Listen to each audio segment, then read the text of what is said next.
Thank you. Thank you for amazing feedback and amazing response from a previous recording. Many of you have asked me, how do we identify the beliefs that are driving us? And that started making me think as to how did I identify my beliefs and how can I express it or explain it to you in a simple way that it's easy for you to implement. So what we will do for this case is let's take my own example. One of the challenges that I was facing was wanting to roll out a system in the organization. And rolling out this system was very important because it brings in the method to the madness, or it brings in a system of making the workflow a lot more smoother. And the most important thing is, in order for me to roll out the system, I had to get my cross-functional alignment into it, because it's a cross-function. It has got implications across different areas.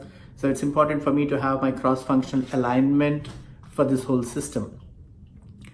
So what I did over there was I have sent across an emails to my cross-functional peers saying that I would like to meet up with you to discuss on a system that I'm wanting to roll out, and kindly let me know whichever is a convenient time for me so that we can meet and discuss. So the two mistakes that I've done in this email were not specifying as to what is that system that I'm wanting to roll out and why is it important. And number two is I have not made my priority their priority. I only said, let me know whenever it is convenient for you so that we can meet up and discuss.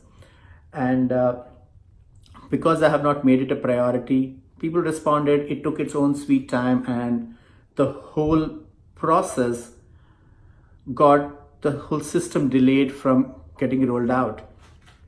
So in this situation, if you look at it, the first question that you all need to ask is, what is a challenge that you're facing? What is the challenge that you want to address? What is it? The second question, in my case, you can look at it as the challenge of rolling out the system. The second question that you need to ask yourself is, what specific challenge are you facing in this challenge? And what is that specific challenge? And the specific challenge over here is getting cross-functional alignment so that we can roll out the system.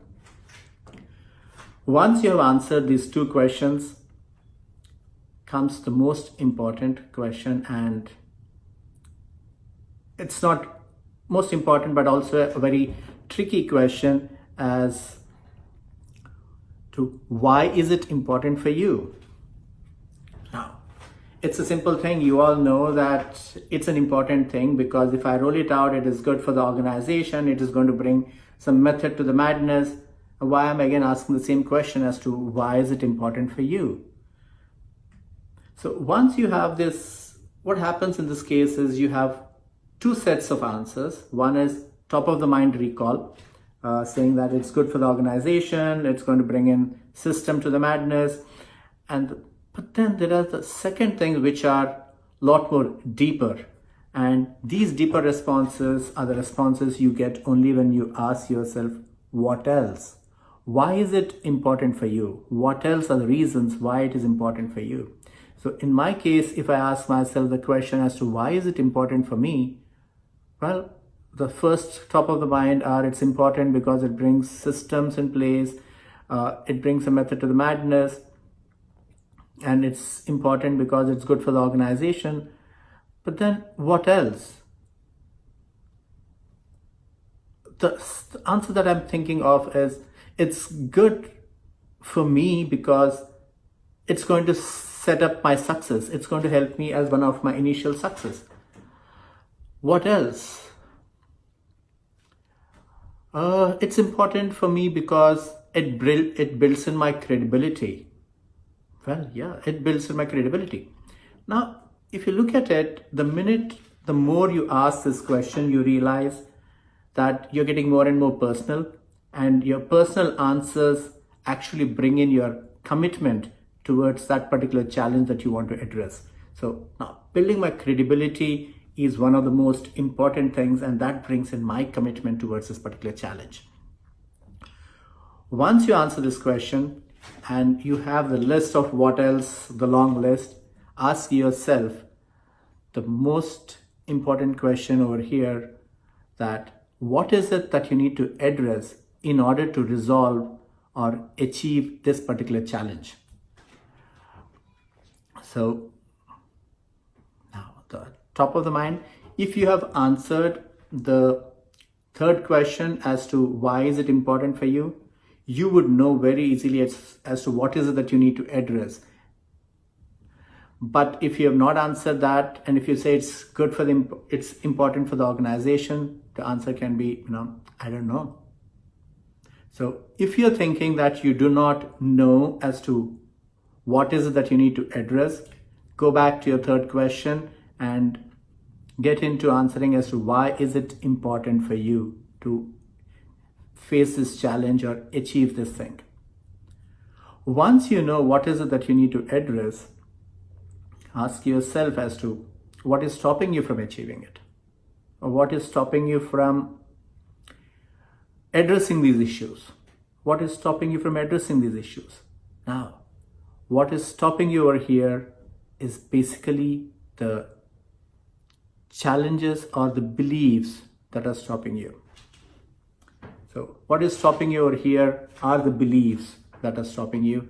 And once you know what are the beliefs that are stopping you, it becomes a lot more easier and simpler for you to go and address them. So hope this has been helpful for you in identifying the beliefs that are driving you. So there are 4 questions that you need to ask, just to summarize it. 1, what is the challenge that you're facing? Question number 2, what is a specific challenge in this challenge? What is that specific challenge in this challenge that you need to address? The third question is, why is it important for you? And it's important for you to keep asking what else are the reasons why it is important for you. And the fourth question is, what is it that you need to address or resolve in order to achieve this? And then ask what is stopping you from addressing these things. And whatever is stopping you are the beliefs that are stopping you. Hope this has been helpful for you in identifying your beliefs, and I would be eagerly looking forward for your feedback. Until then, have a good day.